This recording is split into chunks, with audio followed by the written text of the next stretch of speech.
Hey everyone, Jonathan Brandt, Go Out Living. We are excited to have a special guest today, Magic Barclay from Australia. And I'm just going to name a few things. Magic is a mold toxicity master practitioner. She is a advanced immune practitioner, an advanced practitioner in innate immunity and functional health, just to name a few. I mean, and we can keep going, author of 4 books. We're just really excited to have you here and welcome. Thank you. It is so good to be here. We had discussed earlier, we're going to talk a little bit about cancer, and you wanted to tell your story. Sure. Well, about 12 years ago, I got really, really sick. I had left my ex-husband, kids, pets, and I had run away basically.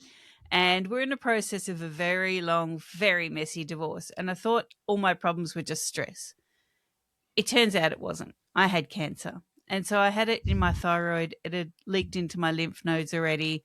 So I walk around with a very lovely little scar on my neck. I used to call it my little Frankenstein scar. But when I was in that, prior to getting my thyroid removed and, beginning on my healing journey, I had to make a choice.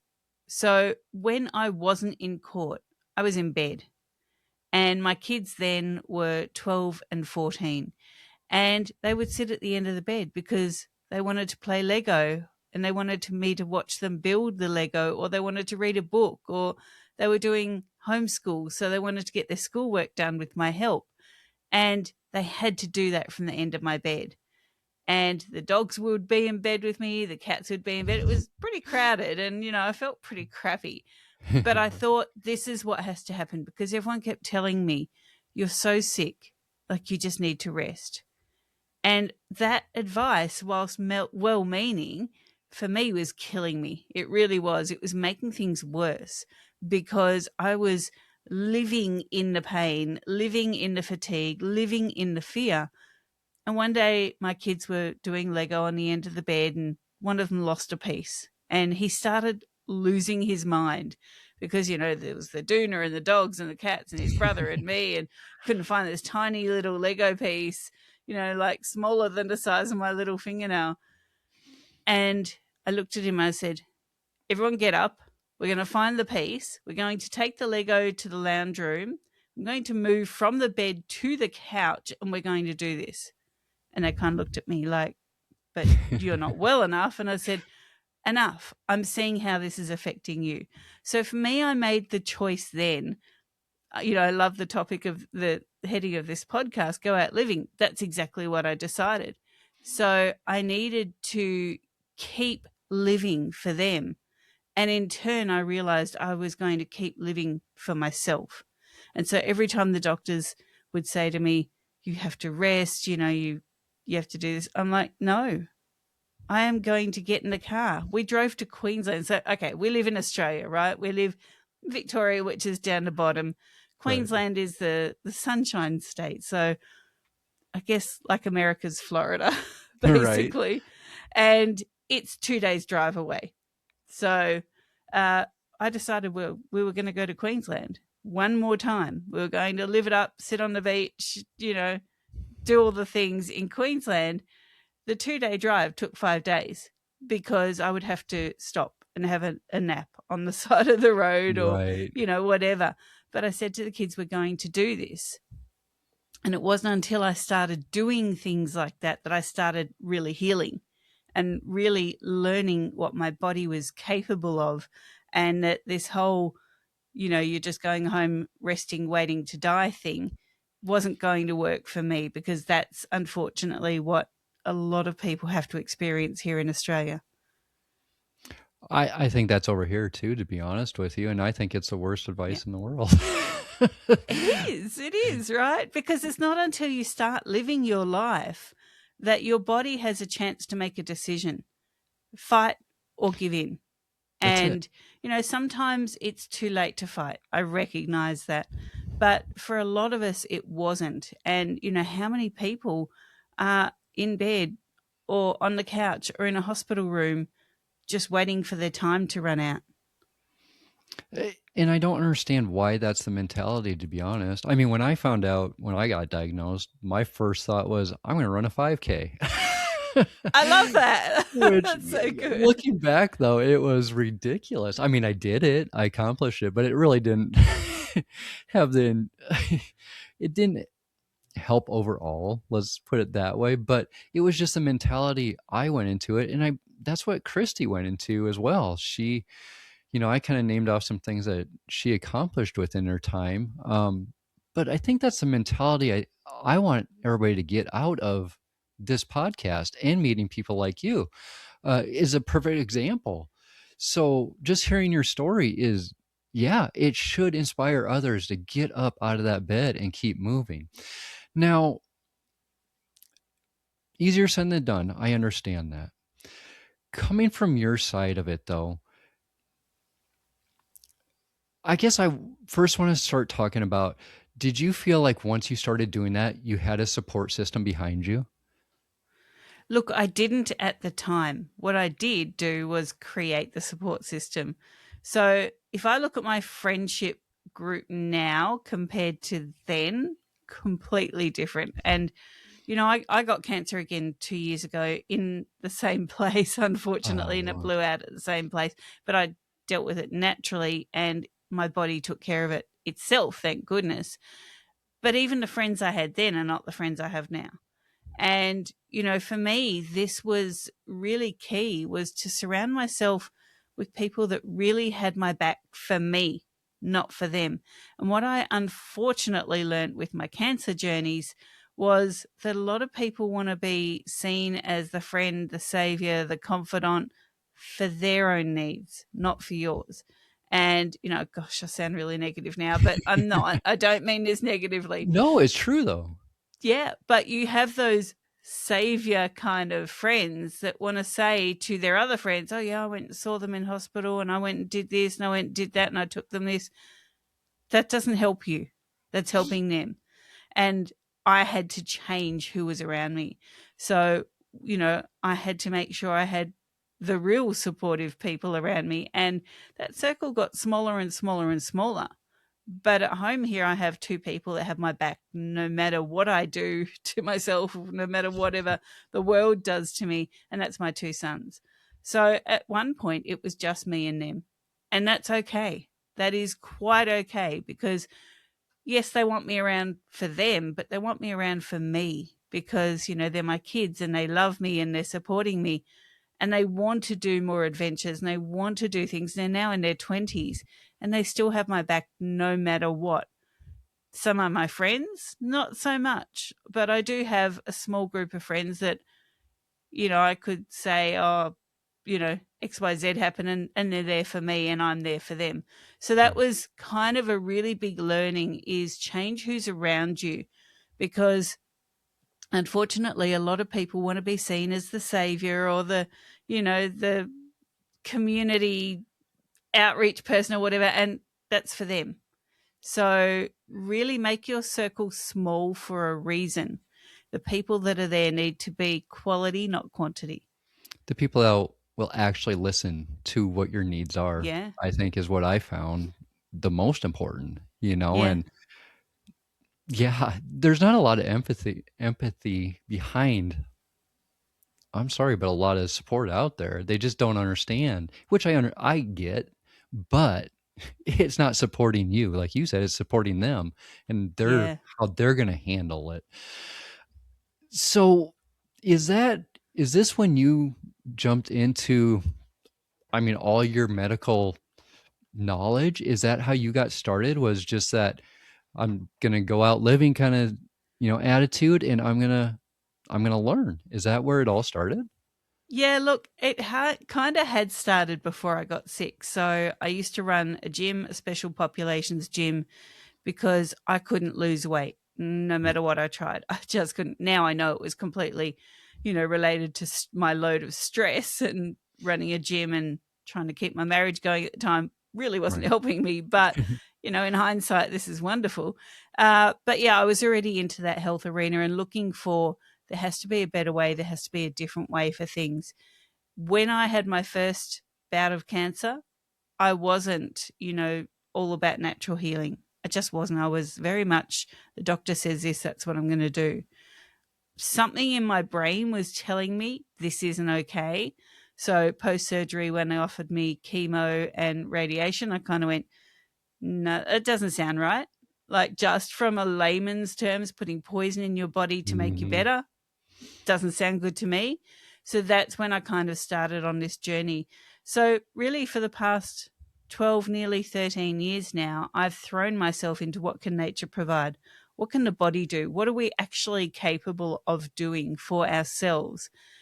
Do I still use medication? Yes, unfortunately, I have to for my thyroid being removed. That's the only medication I take. And it's not a mainstream medication. I take a compounded natural version.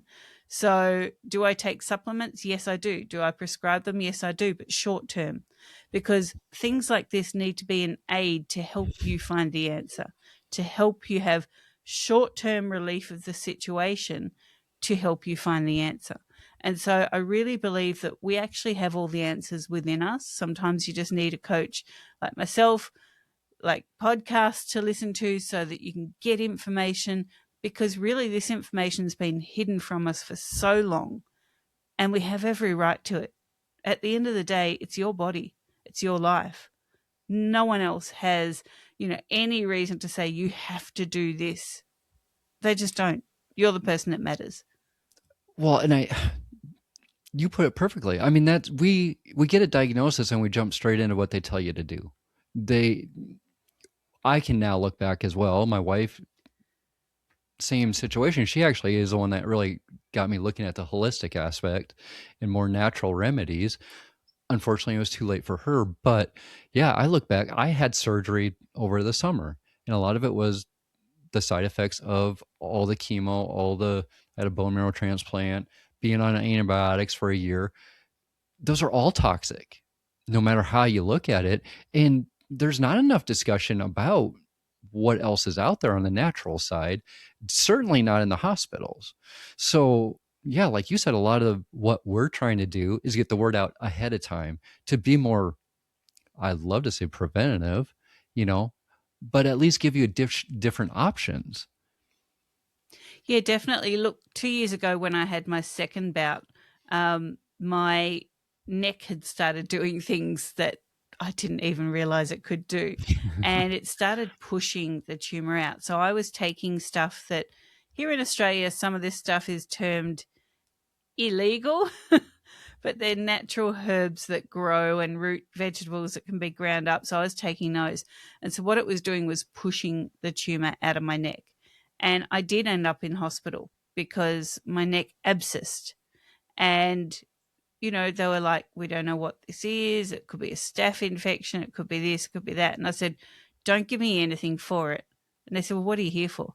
They were literally, I can't leave until my neck either blows out or you guys open it up. So the surgeon was coming and seeing me and he says, what do you want? I give him the list. He goes, I don't know what all that is. I said, well, you don't need to know. He goes, is it legal? Some of it, maybe. Some of it, maybe not. Like, whatever. Right. Not answering anything properly here. And he said, okay. And then my neck blew out. Perfect timing. And, it took a little bit of time for my body to adjust. And they were like, what is this? And I said, it's stuff that you don't use, but it's not harming me.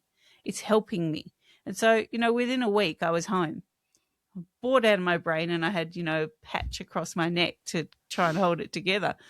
I wouldn't let them suture it.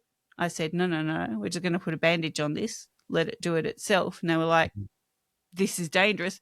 That's my choice. Let's do Right. it. I went home within a week and I was fine. And yes, I had to change the bandaging, but now I'm left with this, with no sutures, no anything, no antibiotics, like nothing. And, so even whilst I was in there, they were like, the body can't do this. I said, wait a minute, let's just see what it does. And certainly when it blew out, and I pressed the nurse buzzer, and she goes, what is that on the floor? I went, I think that's the thing that was in my neck. you know, Oh my God. they were shocked, and they were like, but we haven't done anything for you. You've just been here. And I said, correct. This is all my body needs. So, it takes a while for us to learn to trust our bodies. And this is not the situation for everyone. I need to say this was my situation. I knew kind of what I was dealing with. But, we need to trust our bodies a little bit more. And when a doctor says XYZ, ask why, what, how, when, how long, what's the next step.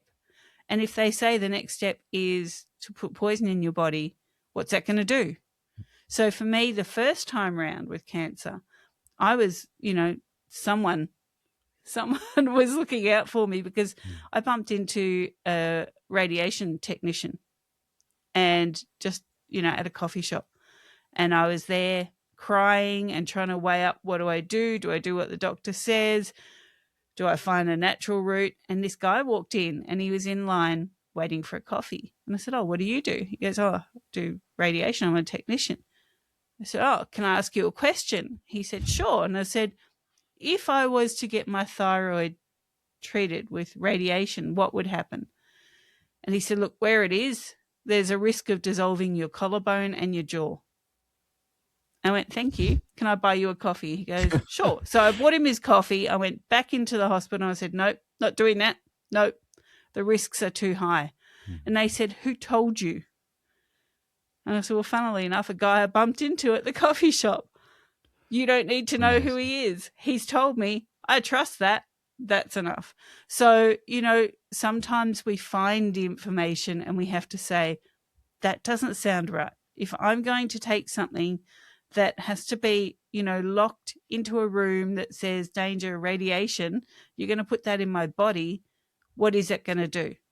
Now, look, some people may choose to still do things like that, and that's fine. It is your choice. But be informed on what it is. Even with natural medicine, my clients say, but what does this do? And I give them the whole science behind it. I'm not going to ask you to take a supplement unless I can back it up with all of the information, what might happen, what some of the risks may be, what it may interact with. I'm not just going to say, here, take this, and that's because I said so.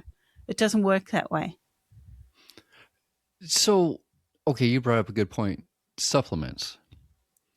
Over here, it's quite controversial in the aspect of, well, it's not tested. The other side is, well, it's natural. There's no side effects. I guess I don't know how you guys do it over in Australia. Is a lot of supplements, are they being tested? Or is it just, okay, yeah, it's natural, you're good to go? I guess I don't know. How do you guys regulate it over there? Look, it's fairly much the same as with you Okay. guys. Supplements are actually tested. And so what we need to look at is that the FDA and the TGA do test supplements, same as they test medications, okay?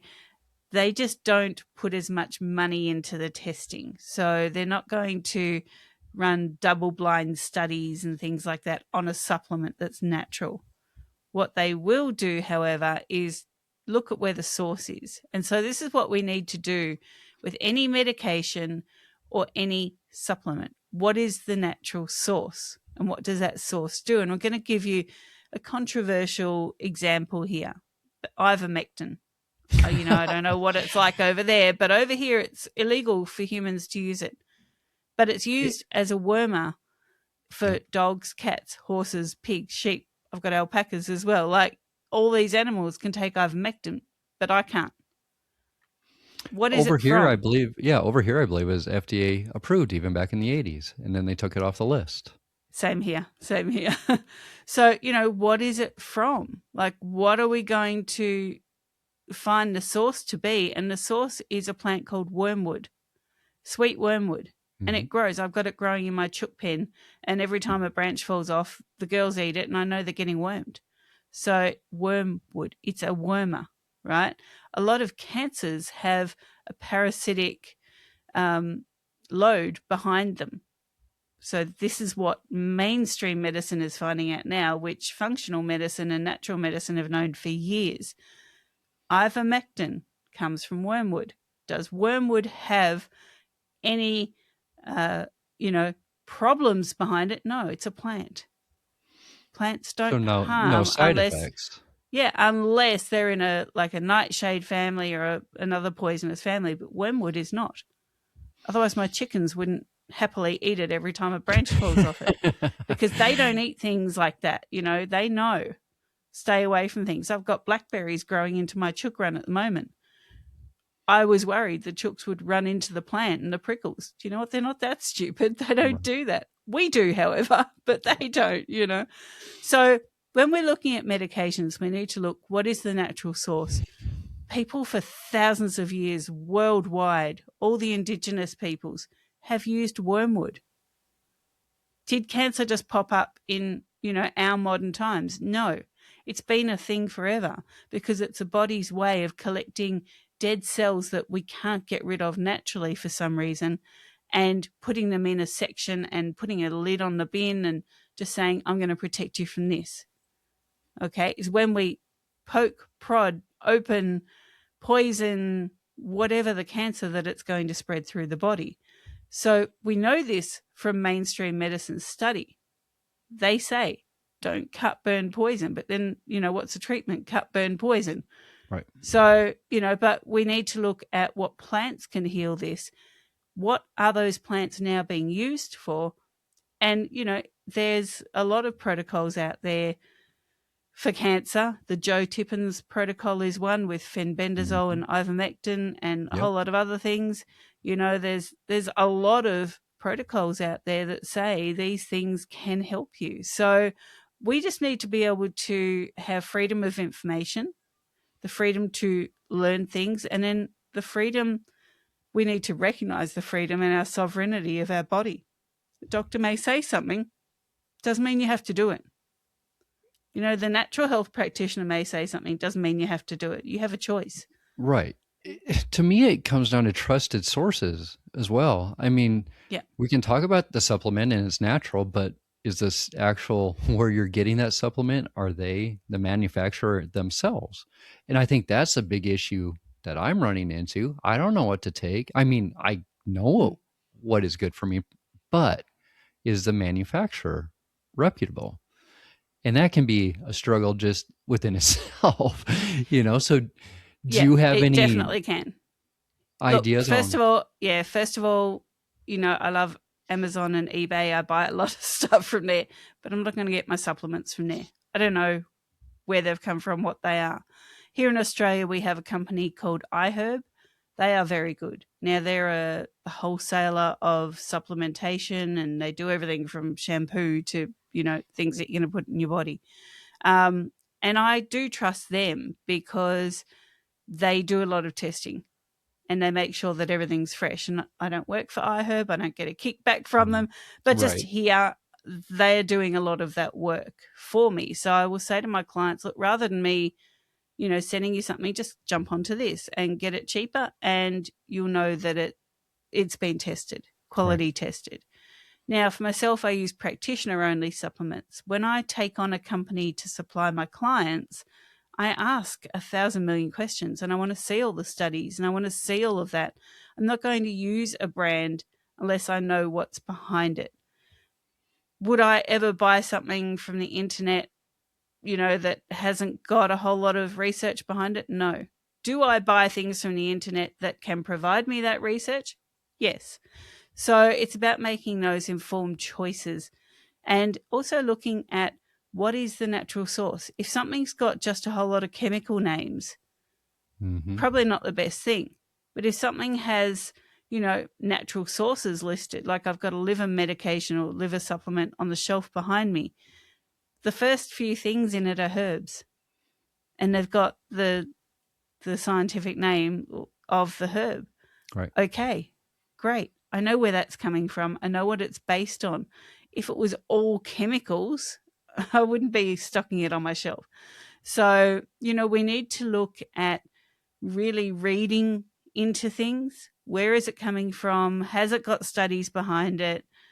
If it's Quality. a plant, it's probably not going to hurt you. Probably, like I said. Right. And that's kind of something you brought up, though. For me and my wife, financially, it was very difficult, and trying to find supplements can be costly, honestly. So, yeah, I was looking at Amazon. I still do.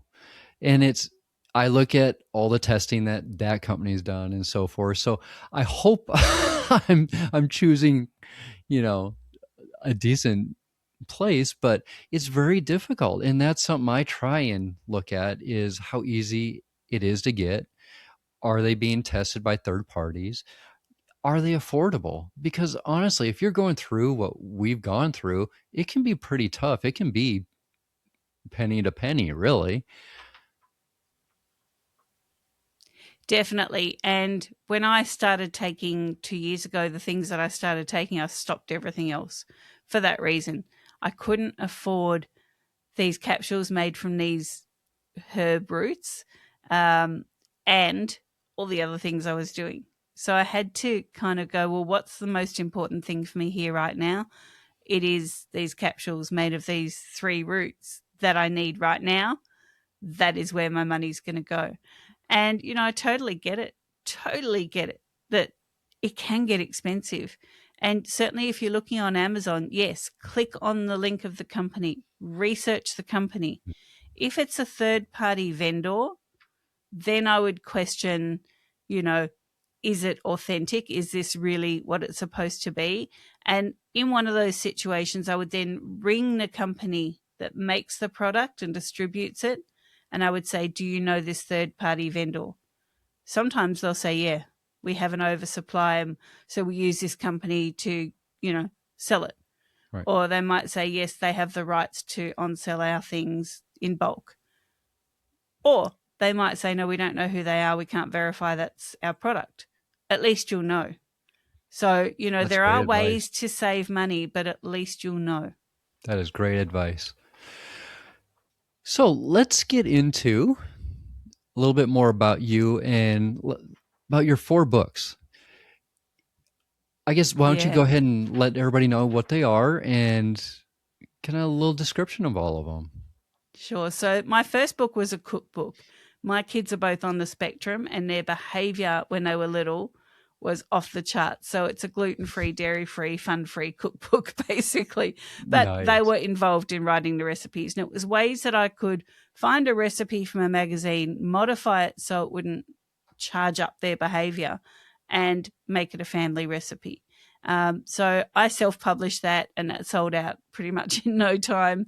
And we still have, I can see a book now on my shelf. We still use it, as our reference cookbook. So that was my first foray into writing. My second book was a compilation book. So I wrote a chapter, and it's called the Complete Health Series Volume 2. And I don't know if compilation books are really popular over in the US, but here in Australia, there was a whole spate of years that people were writing these compilation books. And so in that, I wrote about, personal learning, that my son had a very good friend who was also disabled, and this young man took his own life. And because he couldn't face living with his disability, and it was more about my family's learning then about what that was doing to our health, living with a disability, how do you then go on? So that kind of gave me the second taste of a book. And my third one was about body dysmorphia, because unfortunately I was left with that after losing lots of weight. I still can't go shopping. I went shopping with my son yesterday, and it was just for socks. And, Right. crying out loud, I couldn't even just work out what socks I needed. And he's like, Mum, you don't have tree trunk legs. Like, you don't need the socks that are in your hand. Put them down. Because I still can't see it. So I wrote a book about that. And then my final book was Stop Being Fat, Love Yourself Skinny. Weight loss book that's not a weight loss book. As you can see, I'm not exactly where I need to be right now with my weight, but it was more about the internal side of weight loss and, what your body's doing. And as I said, my whole journey started with I couldn't lose weight at all, and I didn't know why. And so this book looks at all the data of the myths behind weight and the facts, and then how to change your internal thinking so that you have a chance to lose the weight. It's not, do this and diet and whatever. It's what is happening within you. And so they're my books. Stop Being Fat is still on Amazon. We talked about Amazon just before, and yes, it's the real book, so it's fine. But yeah, Well, look, I'm really proud of my books. And do you know what? Writing them for other people is great, but I really wrote them for myself. And that's well, what every good author has to do. how do you get the word out? So people can find me at www.holisticnaturalhealth.com.au. Holistic with a W, because I treat with holism using all systems of the body. On there, you can ask for a root cause analysis, which is our free call worldwide. So you'll get a 37-page questionnaire to fill out for that one. And then 2 days after that, we will do the call. As I said, we can do it all around the world, and it is free. There's also links there to our shop, and we use essential oils, therapeutic grade essential oils for functional medicine blends. So that's in there. Link to our podcast. And of course, you can find me in all other podcasts. We always put the links up there as well. So it's www.holisticnaturalhealth.com.au. Magic Barclay, amazing show today. I'm going to post her information on the blog. And yeah, what a great show. So that's all I got then for this episode. I just want to say, find the attitude, keep the attitude, go out living.